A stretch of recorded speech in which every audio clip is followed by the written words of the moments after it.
Hi guys, how are you? I hope you're doing well. I'm so excited about this set this week. It's going to be tiger print nail art. It's going to be so cute. I love the way it turned out.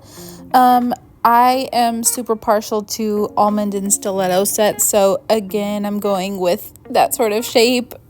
Sorry if you guys like square. You guys can let me know in the comments which shape you would like to see more of, because otherwise, I pretty much just do stiletto every week unless it's like a set that I really think would look better square or almond or whatever. But I personally love a stiletto. As you can see under my gloves, I am wearing a stiletto set right now even. So yeah, but anyway, we're just laying this acrylic now. I'm using Teddy by Nail Prof, and yeah, so same thing every video, just laying the acrylic and then I'll file it after. But I thought that this set was a little bit challenging for me because I am not the best at French tips. Like, it takes me a while, and these ones actually went pretty quickly for me. So I did all 4 nails French tips, all 4 nails tiger print line art, and it was so simple and it turned out absolutely gorgeous.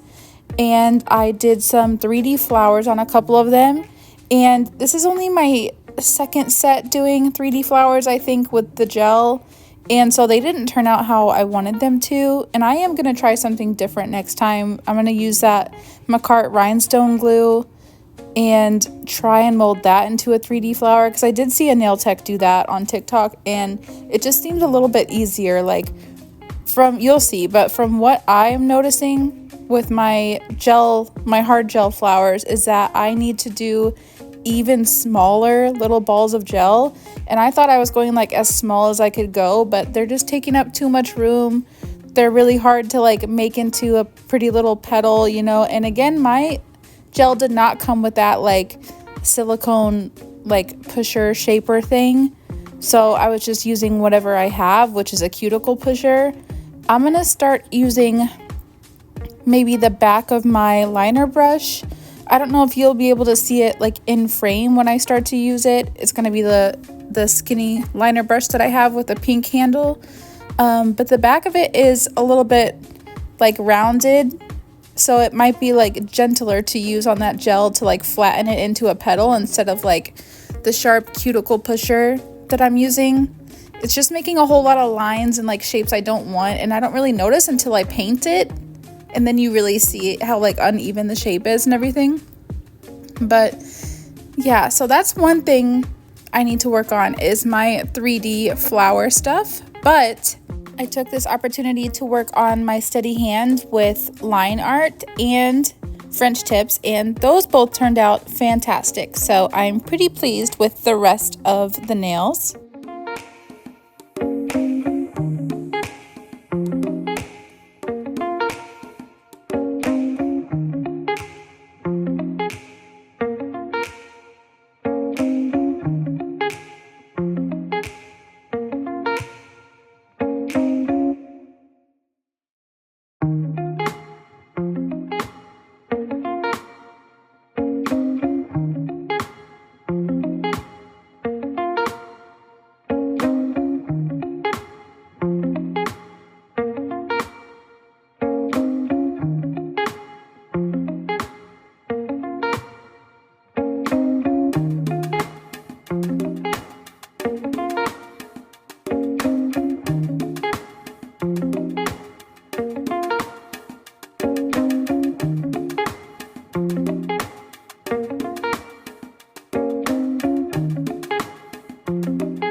I'm gonna start the French tips now, and I definitely need to expand my gel polish collection. I had thought that I had an orange somewhere and I could not find it, so I found this like neon orange and I mixed it with a brown and got this nice like caramely orange color. It's a little bit too bright still for my liking, but it ends up looking really pretty in the end.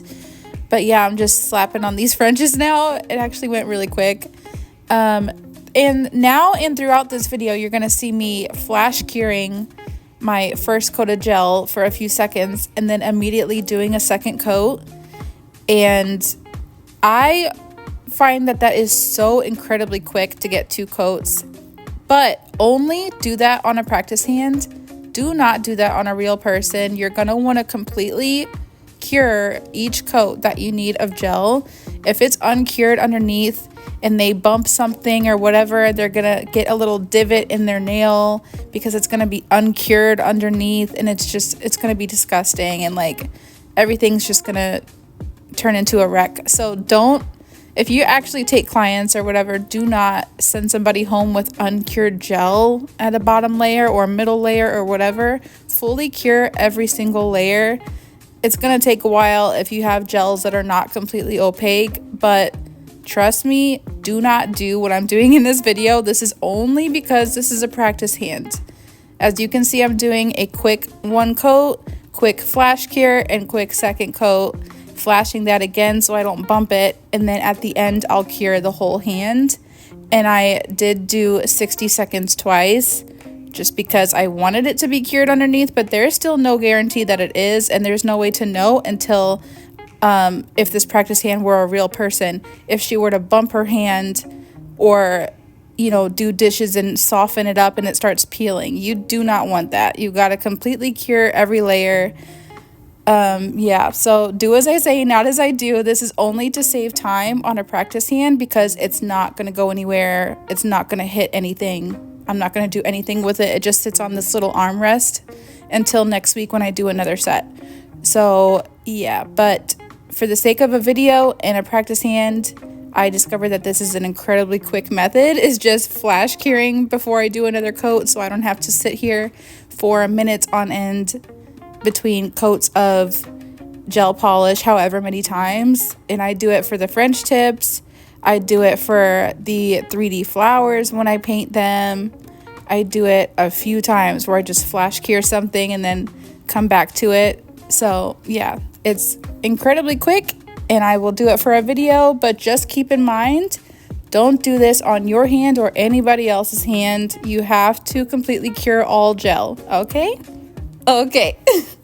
And I will mention that briefly in like future videos if I do this again. It was just a lot of little steps and different coats of gel, so I was doing this a lot for this particular set. But just in case I have people that like watch a future video and don't see this one first, I will mention it briefly.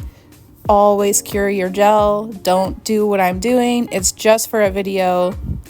And yeah, but now we're on to the line art, and I'm just using black gel paint. It's a little bit thicker, but it's what I wanted. Like, it stays put, it's not runny, and it's completely opaque, and just 1 coat and done. And yeah, so it's pretty much just like the tiger spine where you just do it down the center of the nail and make a little pointy edge on it, and then go down the sides like you would with like croc print with some extra stripes, and you'll see here in a minute.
So as you can see, that line art was super simple and really looks cool for something so simple.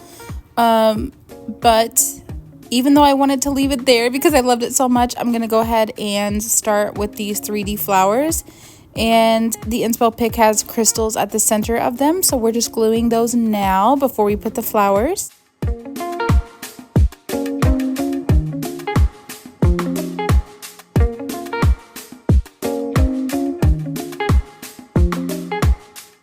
I'm doing the 3D flowers now. I'm just adding individual little balls of gel for the petals.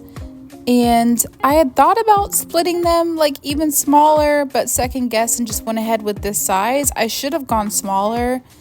Like, they look okay until I paint them with a second coat of gel and they're completely opaque. Like, it didn't look right if they were like transparent pink, because they are painted pink, by the way, spoiler alert, but it didn't really look right with only one coat. But the second coat like really showed how like off the shape was and how big the petals were and clunky and everything. And so it's just user error, really. Like, I love the look of 3D gel flowers so much and I want to perfect it. And like the set that I have on that I showed in the last video, those have 3D flowers on the ring and index fingers, and I really love the ones on the ring fingers, the little white ones with the brown polka dots and everything, and those are really good. So it's just like I'm not consistent yet, so I am working on it. That's the whole point of a practice hand, obviously, is to practice before you get a real person.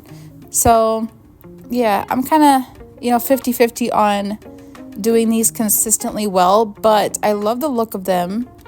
I feel like they give a whole different vibe from 3D acrylic flowers, which I still love, but these are a whole different vibe, and I'm just gonna keep at it until I love every time I do it. So next time I'm gonna try the Manicure rhinestone glue, like I said, and just try and kind of push it around into a petal shape before I cure it, and that should be much easier because it's easy to just do really small petals, because this, I don't know how much smaller I could get. Those were really small petals that I was rolling up into balls, but I don't know, apparently I have to go even smaller. I'll just keep trying, so no worries. But yeah, user error, but I am just beginning with that technique. I have not experienced with 3D gel at all, like hard gel, and the only thing I've done with it so far are flower petals. I haven't done like animals or anything. I'm very inexperienced with it, but we practice and we learn, and yeah, we'll get better.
as you can see, they're just not the best 3D flowers in the world. And it's a shame because I really love the color and how it looks against the tiger print. But, you know, it is what it is.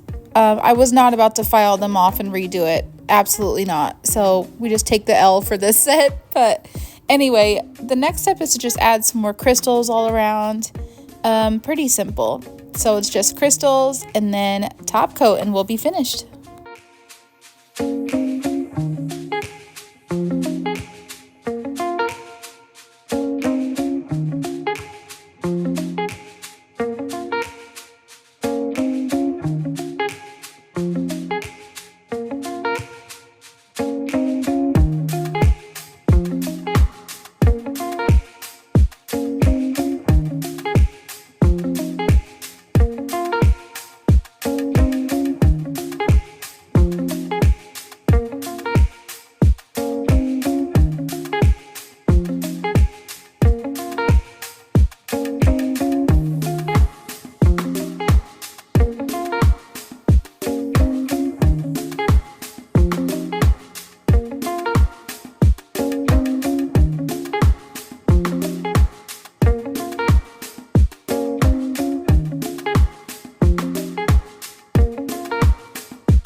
All right, that's the set. And had the flowers been absolutely perfect, this would have been a perfect set because I love this tiger print. It's so gorgeous and so simple. I would just have it plain and probably matte on myself actually, even though I don't do matte sets, but I love it so much that I would. Yeah, I love that print. Also, I decided to have her be married, so that explains the little ring on her finger that I found. But yeah, let me know what you guys think. Obviously, I'm going to do some improvements in the future on this 3D hard gel flower technique. But for now, this is what we have. But I do love this tiger print. Let me know what you guys think.